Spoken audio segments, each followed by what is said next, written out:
accidentally transmigrating into a book. I was bound to a redemption system. The system instructed me to reform the villain. Right now, the villain is only 17 years old, being bullied, and is on the brink of death in an alley. System, hurry up and help him, heal him, warm him. I immediately leaned into the villain's ear and said, if you can't even win this, you're useless. System. Villain. System. Host. What are you saying? I repeated the taunting words. The system was going crazy. Host. You need to heal Jackson, not rub salt in his wounds. You're making him darker and darker. But why should I heal him? I was very puzzled. What does his becoming darker have to do with me? Does the destruction of the world have anything to do with me?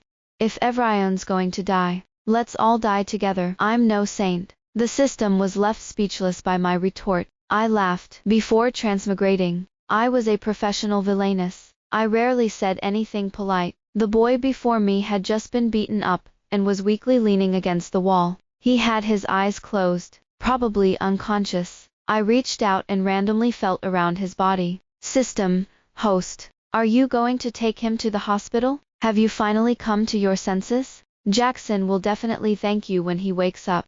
You're overthinking. I interrupted. I'm just checking if he has anything valuable on him. System. The villain's pockets were too clean. I didn't believe it. I rummaged through his pants pockets. Finally, I woke him up. Jackson opened his eyes and asked in a hoarse voice, Michael, what are you touching? Thanks to him, I now knew my name was Michael, just like my real name. Jackson's Adam's apple bobbed. Stop touching. Without blinking, I lied. You're injured. I'm just checking your body. Michael, are you humiliating me? What? You called me useless. I heard it. Jackson lowered his head, lacking any youthful spirit, dejected and pale. You always hated me, didn't you? You even said if I appeared in front of you again, you'd get someone to break my legs. His mouth was bleeding, and he managed a miserable, bitter smile. Go ahead. My life is worthless. If you want to beat me to death, it's fine. His eyes flickered, and he even looked a bit pleading. He looked really pitiful. Too bad. I was a villainess. I smelled the scent of my kind. Jackson, don't think I don't know your little scheme. If I beat you to death, you'd be free, but I'd face criminal charges and might end up in prison, trading your life for my lifetime of suffering. You think it's a good deal, huh? Jackson was caught off guard by my direct exposure of his dark thoughts and stopped pretending. His expression turning cold again, he leaned on the wall and hobbled away. When he reached the mouth of the alley, he called out to me again, Michael, let go. Jackson suddenly moved closer, his breath tickling my ear. It was itchy. Thank you for checking me. I feel very touched. System screamed, Host, the opportunity is here. Quickly get cozy with him. Get cozy. Are you a serious system? Can't you see Jackson is just trying to discuss me?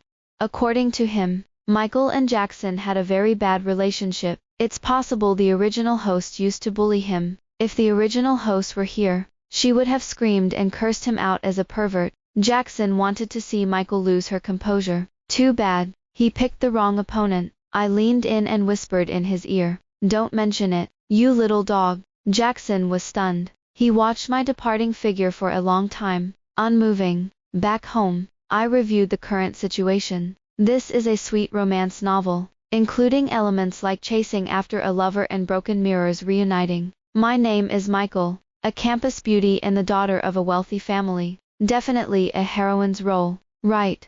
However, Michael is just a cannon fodder villainess. She's arrogant and overbearing, and she likes the male lead James, Jackson's brother. Using her family's influence, Michael forcefully got engaged to James, breaking up the lead couple. Oh yes, Michael also frequently bullies the female lead, Jackson, being the major antagonist in the story, and also the female lead's secret admirer, has always hated Michael. Later, Michael died in a car accident, and readers cheered. Only, that car accident was closely related to Jackson. In his quest for revenge for the female lead, Jackson didn't hesitate to get his hands dirty and cause the death of those who had bullied her before. As for Jackson himself, he's just a tragic, handsome figure. He's an illegitimate child, the family can't show off. His mother was a great beauty, but was forced to be a mistress after giving birth to Jackson. She found out the man was already married. Unable to bear the shame, she committed suicide by jumping off a building. Jackson inherited his mother's beauty, looking stunning and ethereal like a male fairy. Mrs. Sheng was enraged just by seeing him, and often beat him. Even the household servants dared to be disrespectful to him. Growing up in such an environment, it's no wonder Jackson is twisted. Added to that, he's in unrequited love with the female lead. The female lead, instead of liking him, favors his brother James. James, who is doted on and has a destiny completely opposite to Jackson's. Thus, Jackson's jealousy and darkening are unmatched. Knowing all this, I lay back comfortably. System asked, "Host, why are you lying down?" "Please, I'm the daughter of the richest family, which is practically a princess in some circles. Why would I get involved in their love and hate drama?" System, but, shut up. If you keep nagging, I'll blow us both up, and neither of us will live. The system, frightened, fell silent, but the plot wouldn't let me off. One morning, my parents suddenly told me, "Dress up a bit, you're going to the Capetian family to get engaged today." Engaged. I widened my eyes. My so-called mother said, "The clothes are ready, put on some makeup later, and charm James." What? Wait, something's off. Getting engaged now? I'm not even of age yet, and the college entrance exam is coming up. So what? After the college entrance exam, you won't be able to catch James. He's the kind of boy you have to seize now. Mom, I don't want to get engaged, and I definitely don't want to be engaged to him. You child, what nonsense are you talking about? My so-called father criticized me sternly. The Capetian family's assets have huge potential for growth. If they connect with someone else, our family's business will be impacted. Dad will ask you, what's the most stable form of cooperation? That's right, marriage. Marrying the eldest son of the Capetian family is the most advantageous choice. Later, if you have a son, your status will be secure. The smell was too strong. After droning on about money, is this really my biological parents?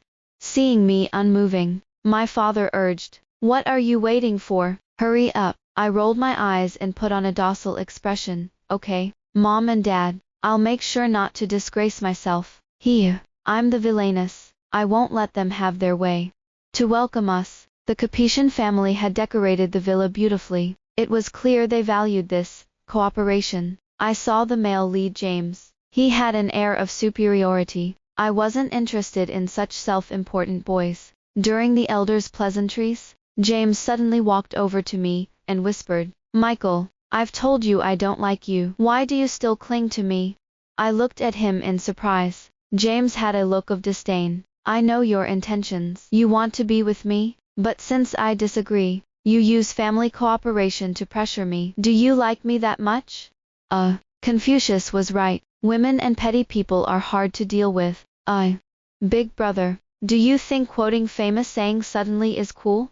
James stuffed his hands into his pockets and looked far off, his expression deep. "I'm not saying I can't marry you." After saying this, he paused for 2 seconds, probably expecting me to look happy, but my expression was like a dead dog. "I'm not saying I can't marry you. Under family pressure, I'll get engaged to you, but I hope you understand, a woman like you, reeking of money, is not someone James, would look at."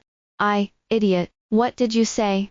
I couldn't be bothered with him, turning my head to suddenly notice the second floor of the villa. By a small window, Jackson was looking down at us, his gaze cold. Moving to the living room, we formally discussed the marriage alliance. The Capetian family gave us full respect. Everyone who could come had come. The large living room was almost full. James sat opposite me, his face proud and cold. He was the focus of the day. Everyone knew he would soon become my family's son-in-law, enjoying a lifetime of wealth and glory. My mom covered her mouth and laughed. "James is so excellent. No wonder Michael is always talking about him." "No, Michael is the best. Truly beautiful." Toasting and flattery were all routine. After the compliments, we got to the main topic. We're here today to see if, since the children are of the same age, we could further our relationship through marriage. Of course, we're eager for that. According to the customs of the older generation, I matched the birth dates of the two children, and they are very compatible. That's wonderful. I suddenly stood up and interrupted their conversation. Dear elders, since everything is ready, let me make the announcement in person. I pulled out a rose from the vase and surveyed the room, making a proposal gesture. James' face turned iron gray. What are you up to now? Stop embarrassing yourself. He reached out, trying to take the flower and leave, but missed. I walked through the crowd, in full view of everyone. I walked to the corner, smiling at Jackson. Want to marry me? Jackson's dark eyes showed no emotion. He thought I was teasing him. Everyone thought so too. The hall fell into silence. My mother was the first to stand up. Michael, what nonsense are you talking about? What's the problem? I retorted. As long as it's the eldest son of the Capetian family, any of them is fine. So, I choose Jackson. But he's not, my mother started but then hesitated. The Capetian family members were less reserved. James' mother, Michael, he's not even a proper son, just an illegitimate child. He's not worthy of you. James' uncle, I said long ago that he should be locked up to prevent him from causing trouble. Even James frowned. Michael, are you throwing a tantrum? I've said I can marry you, but you don't need to act like this. I don't like your childish behavior. I don't care what you like. I rolled my eyes dramatically and then pretended to be aggrieved. Mom and Dad, James just said I reek of money. I don't understand if he's insulting me or our family. I don't mind. For the family's benefit, I can endure it. But I'm worried about James, who dislikes you while clinging to your legs to climb up. My parents' faces immediately turned cold. What's going on? James didn't expect me to complain. He was awkward and hurried to explain. By the end of his explanations, he turned the accusation back to me. Michael, I know you're just throwing a tantrum. You actually hate Jackson, right? Before, if he touched your coat, you'd want to throw it away. How could you possibly want to marry him? Upon hearing this, Jackson, who had been silent, also showed a sarcastic look. It seemed James wasn't lying. I said, I didn't understand before. I didn't dare admit I liked him, so I used clumsy methods to get his attention. Wait a minute. James was stunned. You like who? Jackson. No one believed it. Under the blazing eyes of everyone, I simply took Jackson's hand. I like Jackson. At that moment, I heard the system's voice. Ding. Jackson's favorability towards the host has increased. Current favorability -50. What? How did it increase? Just because I said I liked him. Does this kid believe it? I turned to look at Jackson. He was looking at me in shock, then at our tightly linked hands. James finally came back to his senses, shaking his head. Michael, you're still throwing a tantrum. I asked, how long has this been going on? Have you seen a doctor?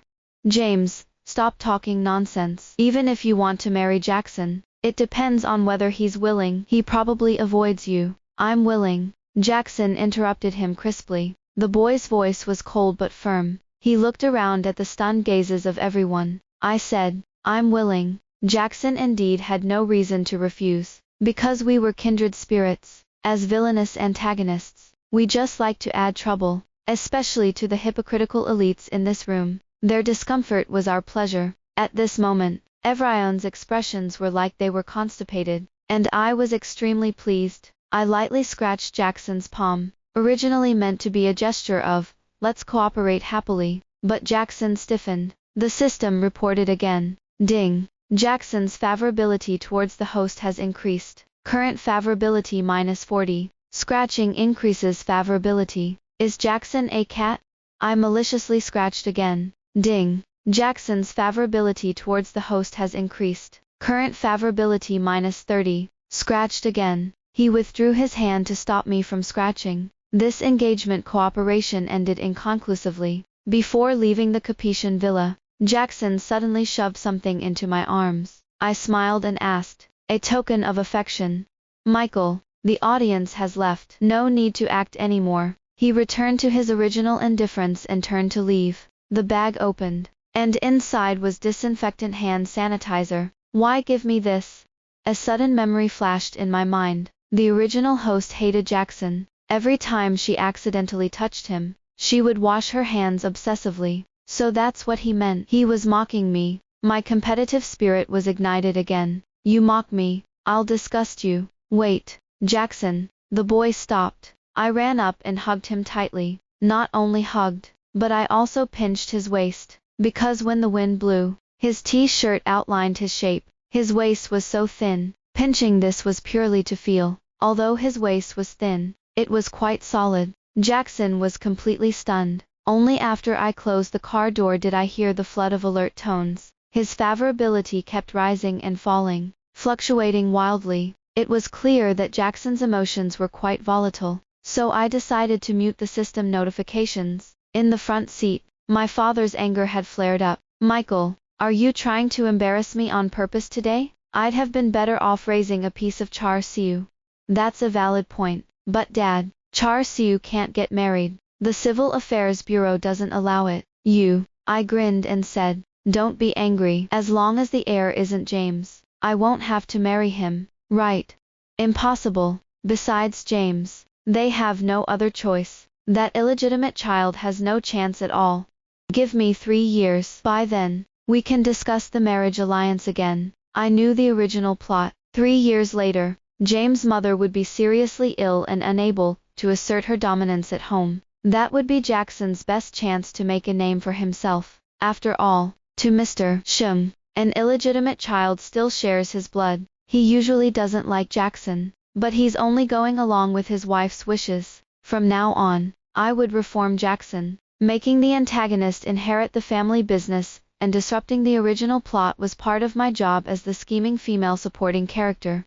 However, a small incident occurred the next day. Jackson fainted. We were at a private school with clear class distinctions. James and I were in the elite class, while Jackson was in the lowest class, Class 8. Most of the students in Class 8 were children of butlers and maids. These kids were more inclined to avoid trouble. When Jackson collapsed on the track, no one came to help. Everyone just watched coldly. Coincidentally, our class was also having gym class. I went over to help Jackson up. Despite his height of 1.8 meters, he was very light. The original book mentioned that James' mother abused him and didn't let him eat enough. He wasn't even allowed to eat at the table and often had to eat a bowl of food in the stairwell. After the commotion yesterday, he was probably on another food deprivation. I peeled a candy and was about to put it in his mouth when someone pushed me hard from behind. Michael, don't bully brother Jackson.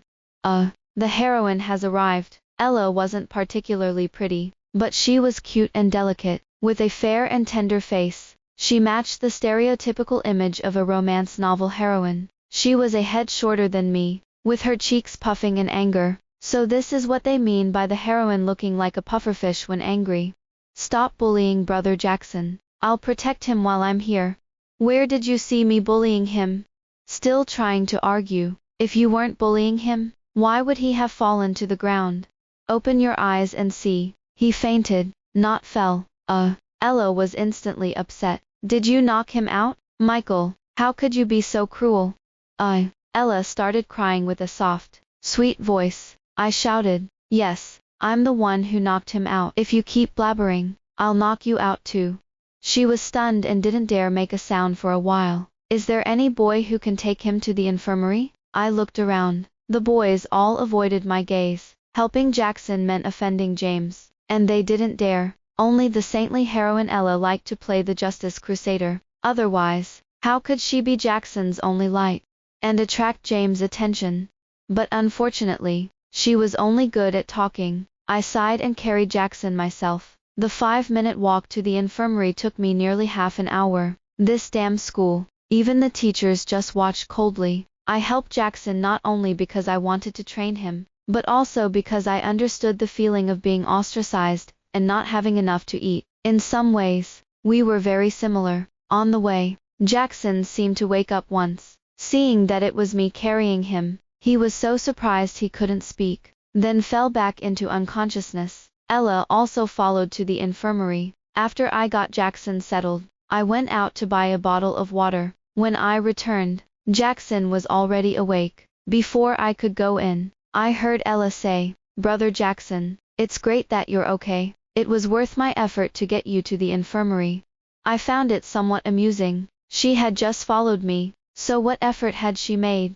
Jackson looked at her with lowered eyelids. He was so pale that you could see the tiny blood vessels on his eyelids. Ella, no need to thank me. We should help each other as classmates. Ella, I just fainted. I didn't die. The heroine showed a dazed expression. The person who carried me is Michael, not you. Why are you taking all the credit here? What a surprise. Jackson actually spoke up. I thought he would believe whatever Ella said. It felt good not being dumbed down. Yeah, the person who carried him is me. I pushed the door open at the right moment, giving Ella no face. You tried to take the credit while I was away. What's that about?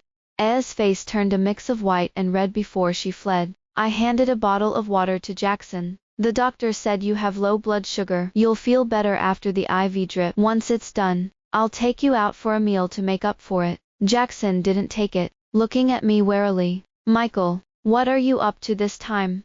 Trying to apologize. Seeing Jackson's confused look, I bowed solemnly. I'm sorry for bullying you before. It was my fault. I'll correct it from now on. The infirmary was so quiet you could hear a pin drop. Jackson didn't say anything, so I didn't get up. How should I put it? Although I'm a scheming female character, I still have principles and boundaries. School bullying is wrong, even though those things weren't done by me. Since I'm in this body now, I must face the mistakes and take responsibility. I didn't know how long it had been, when Jackson finally spoke. What if I don't forgive you? That's your choice. Apologizing is my responsibility. You have the right not to forgive. I certainly won't forgive you. Jackson's lips curled into a cold smile. You trampled on my dignity. Why should I forgive you? With his words, a memory surged into my mind. Jackson had actually written a love letter to Michael.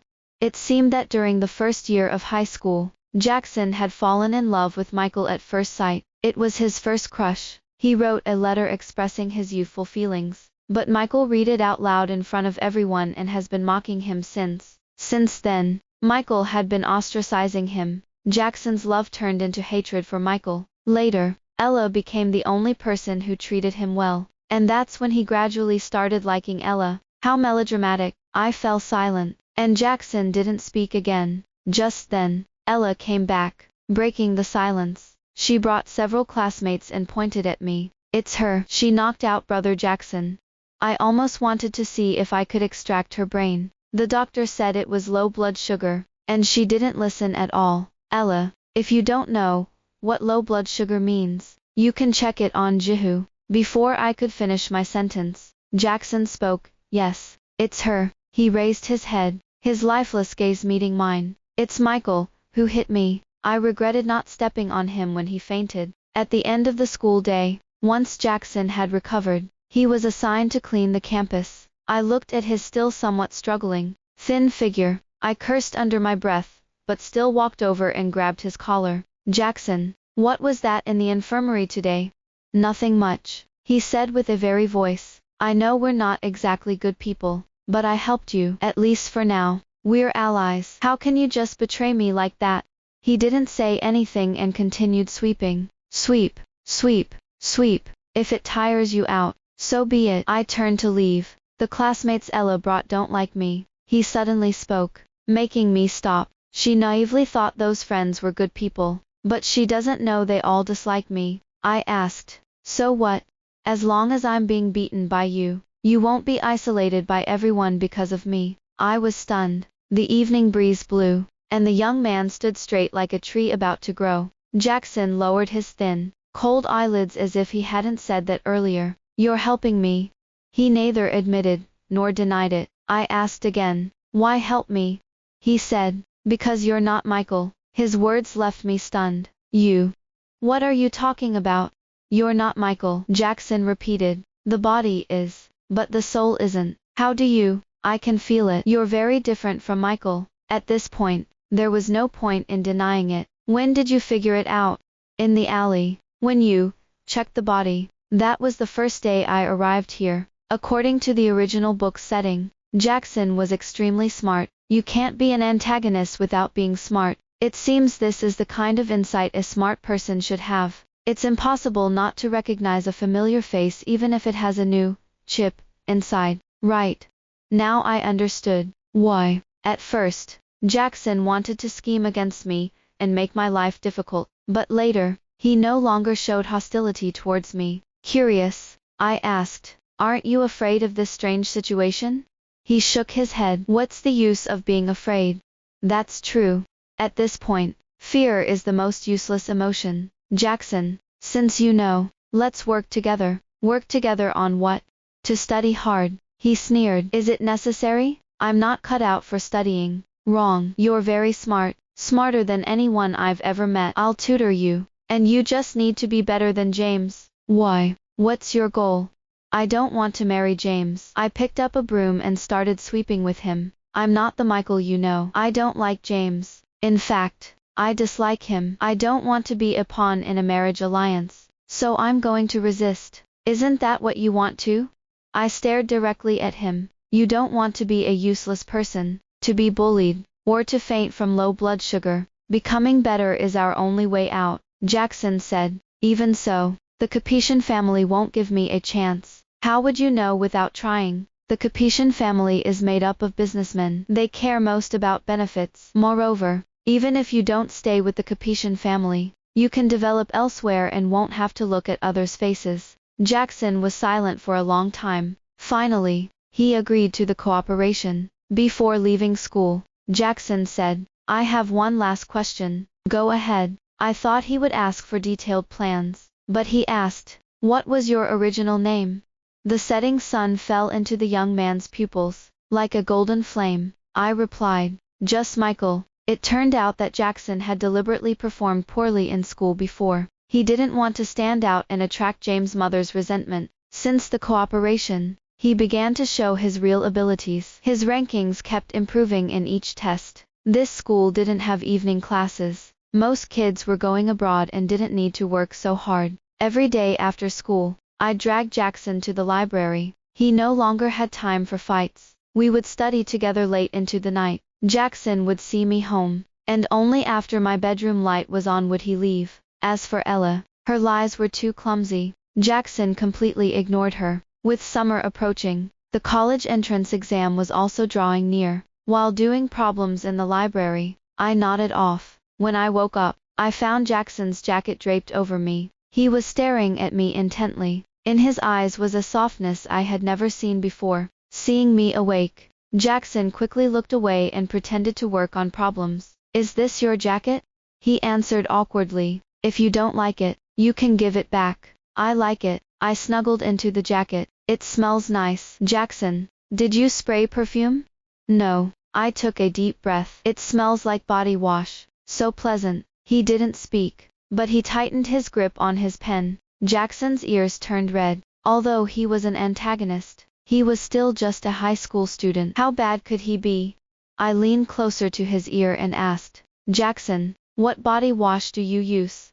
The cheapest one from the convenience store. Then I'll buy one too, I said with a sly smile. That way, I'll smell like you. Right.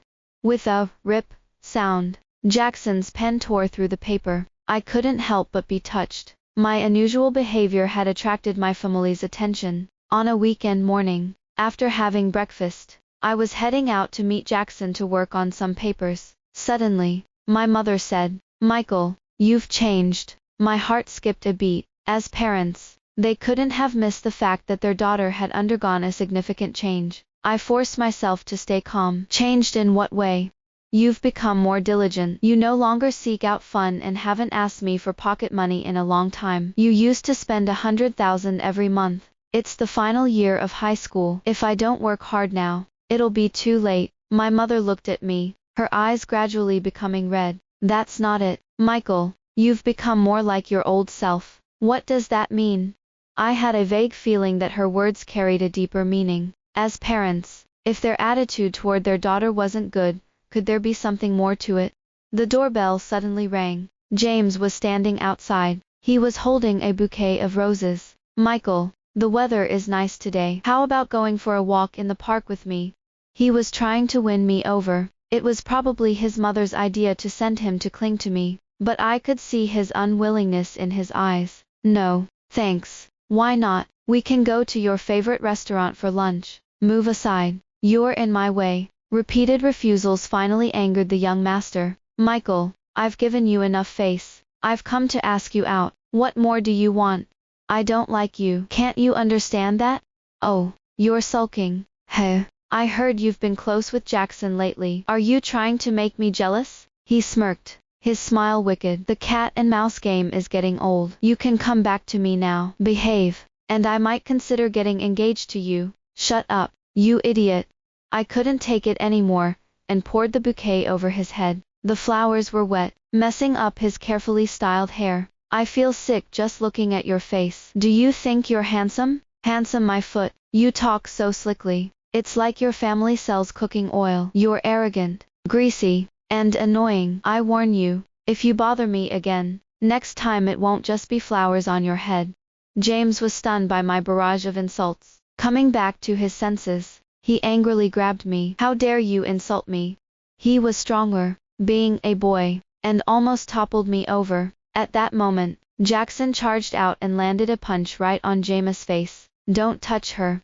Jackson hit hard. James seemed tall but was actually weak and fell straight to the ground. I quickly pulled Jackson back. Don't fight. The college entrance exams are coming up. Don't make trouble. Jackson obediently withdrew his hand, but he glared at James with a fierce look. His expression was like a crazed wild dog. Touch her again, and I'll chop off your hand. James was trembling, and his pants were wet. He actually wet himself. I came up with an idea. Jackson, you know what's the most effective way to threaten someone? Violence won't solve the problem. You need to attack their weakness. I took out my phone, and snapped a few pictures of James' wet pants. Young master, if you keep bothering us, these photos of you will appear on major social media. I'm sure you don't want such a humiliating thing to be known by everyone, do you?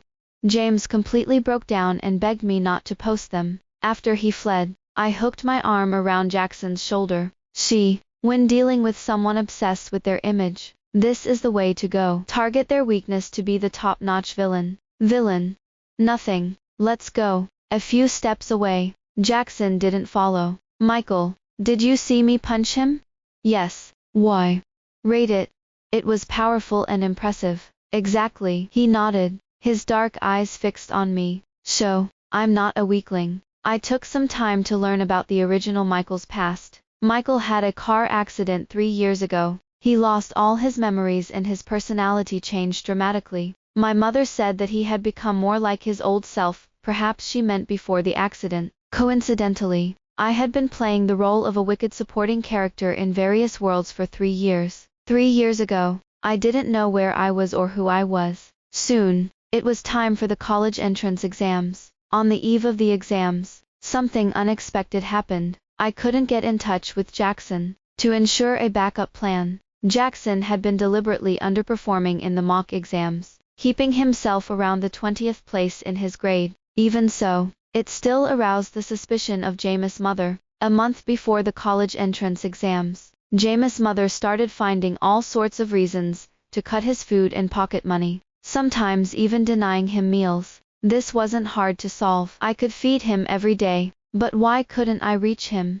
After some investigation, my suspicions were confirmed. Jackson had been placed under house arrest. The purpose was to prevent him from taking the college entrance exams. I was furious. I had tutored him in his studies. I had taken care of his health. Jackson was like a cat I raised outside. I could tease him, but no one else could bully him. In the middle of the night, I stormed into the Capetian family's villa. A small, remote attic was lit. I climbed up from the side. I knocked on the small window. Jackson looked at me in surprise. The window wasn't locked. James' mother, confident that Jackson would at least break a bone if he jumped down, didn't bother to lock it. Jackson's room was tiny and shabby, a stark contrast to the grandeur outside. What are you doing here? I'm here to rescue you. Then should we run now? No need to rush. We'll leave tomorrow morning. Rest up tonight and save your strength. With me here? Jackson seemed relieved. Oh, and I pulled out a small piece of cake from my bag. It had been squished and was no longer in shape, but I still stuck a candle in it and lit it. Jackson, happy 18th birthday. I had looked up Jackson's information, and his birthday was on the day of the college entrance exams. I had bought the cake on the way here. Unexpectedly, A discounted little cake made him incredibly touched. The next morning, I tied a rope and let him down. Jackson asked, "What about you? Aren't you going to the exam hall?" "I don't need to. My parents invested in the school, so I can go straight in." Jackson, familiar with such matters in this circle, wasn't surprised. "Then come with me." "I'm not going." I winked. "I'm aiming for something bigger." Jameis' mother had arranged many security guards at the door. Jackson was quickly noticed as he descended. A group of burly men moved to restrain him. Meanwhile, I smashed a window. The sound of breaking glass attracted everyone's attention. At this moment, everyone in the villa came out. I threw down matches and ignited the gasoline-soaked cloth I had prepared in advance. Flames shot up immediately. Everyone was thrown into chaos. Some rushed to put out the fire. Some tried to drag Jackson away. Some aimed to catch me. Soon, 2 police cars arrived at the villa. We received a report of juvenile abuse. Did someone break in here? The confusion added to the chaos, making it quite a spectacle. Police sirens, flames, screams, and curses. This was the kind of drama a villain should have. As dawn broke, I shouted to Jackson, "Run, I'll wait for you at university." In the confusion, the young man broke free and ran towards the rising sun. As the police approached the door, I suddenly remembered something. System. What's the favorability level now? I had turned off the system sound on the day of the marriage arrangement. I almost forgot about its existence. Host. You finally remembered me. Woo. Favorability is now at 70. So soon. I was surprised. But I was surprised too early. The system continued. Host. Your favorability towards Jackson is also at 50. I was stunned for a while. Then I understood. In each world I had traversed, I played the role of a despised villainous supporting character. I had always been alone. Until I met Jackson, it felt like I found a kindred spirit. This mutual understanding was likely what I felt. After the police investigated, they found that Mrs. Capuchin was suspected of juvenile abuse and took her away. As for me, I had no issues at all. I was just a guest invited by the young Master Jackson. Why would I be accused of breaking into a private residence? Don't believe it, asked Jackson. The cloth I threw down wasn't even soaked in gasoline and didn't burn for long. It was all just to support the college entrance exams. The police gave me a warning and let me go. Jackson performed exceptionally well in the exams. Unsurprisingly, he became the top science student in the province. His results were so outstanding that they overshadowed James. After the exams, he cooperated with the police investigation, which confirmed the abuse by Jameis' mother. The Capuchin family's connections were useless. The media had already jumped on the story. Top student, long-term abuse. These terms together were enough to create a media storm over the summer. Of course, Jackson had to pay some price. He would never return to the Capuchin family. He rented a place outside and began studying finance on his own. I said, "Jackson, from now on, just shine brightly and wait for your dad to come looking for you." Okay. He followed my instructions without question. At the same time, my parents' attitude towards me gradually changed. My father even intended to transfer the family business to me, and I was seriously learning. In the second semester of my freshman year, Jackson began to show his talents and earned his first big money. He started to give back to me, taking me to my favorite restaurant, buying me milk tea, and various snacks and treats every day. We frequented so much that even the local delivery drivers recognized me. They joked, "Your boyfriend is spoiling you again." Despite my repeated clarifications that he wasn't my boyfriend, they didn't believe it. If he's not your boyfriend, why is he so good to you? Over time, I grew tired of correcting them. In my sophomore year, we went to a horror escape room with classmates. Jackson came along too. I asked, "Aren't you busy lately? How do you have time to play with me? You're not afraid of anything except ghosts. I have to be here with you." "Oh, but wait a minute. How do you know I'm afraid of ghosts?" This was strange. The original Michael wasn't afraid of ghosts. I had never told Jackson about it. How did he know?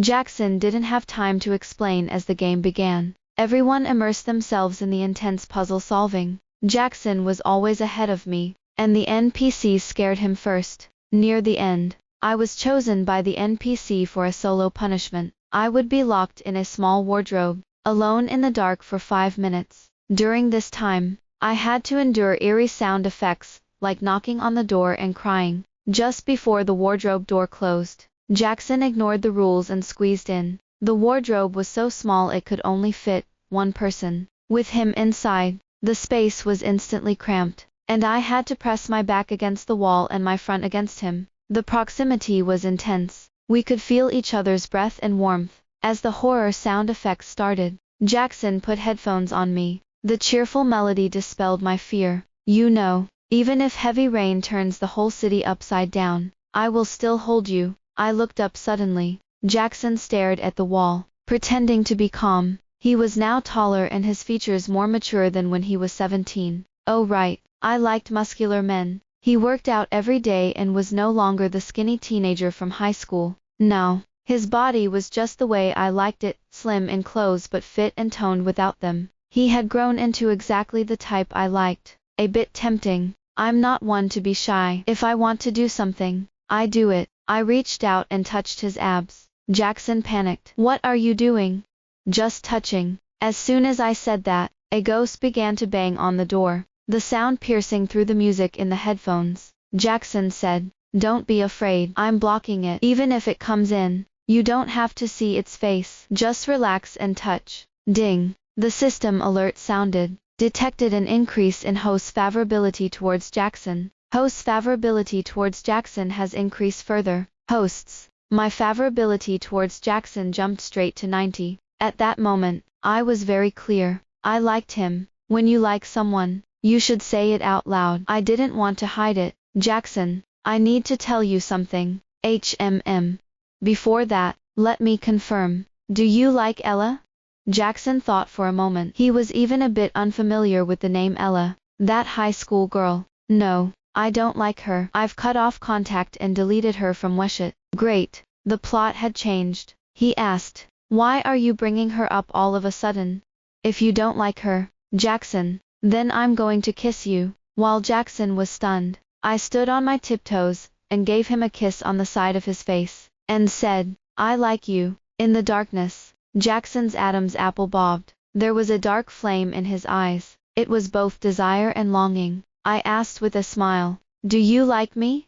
I knew the answer. His favorability towards me had already exceeded the maximum, but I wanted to hear him say it. Jackson didn't answer. He cupped my face and kissed me back. At first, the kiss was urgent, then gentle and careful, as if he didn't want to scare me. I like you, Michael. I really like you. His breath lingered in my ear, a bit ticklish. I really, really like you, Michael. I love you. When the NPC opened the wardrobe door, I was holding Jackson's neck, kissing him passionately. On the way back, holding hands, I asked Jackson, you still haven't answered me. How did you know I'm afraid of ghosts?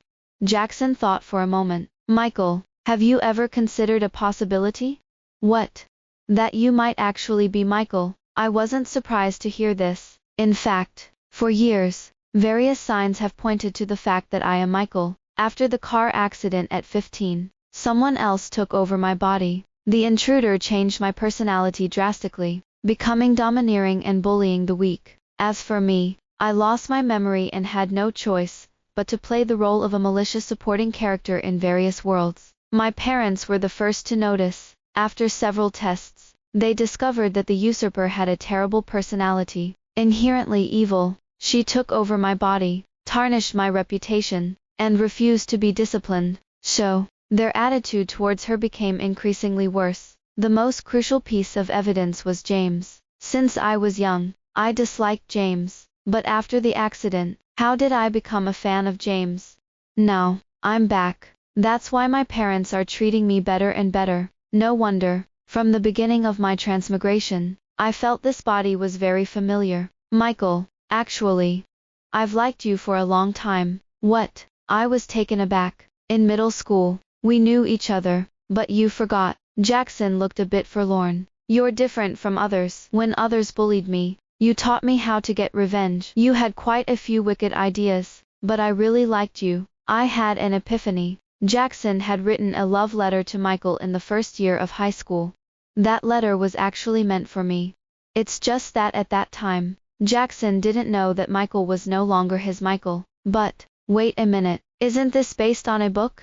I asked the system. What's going on?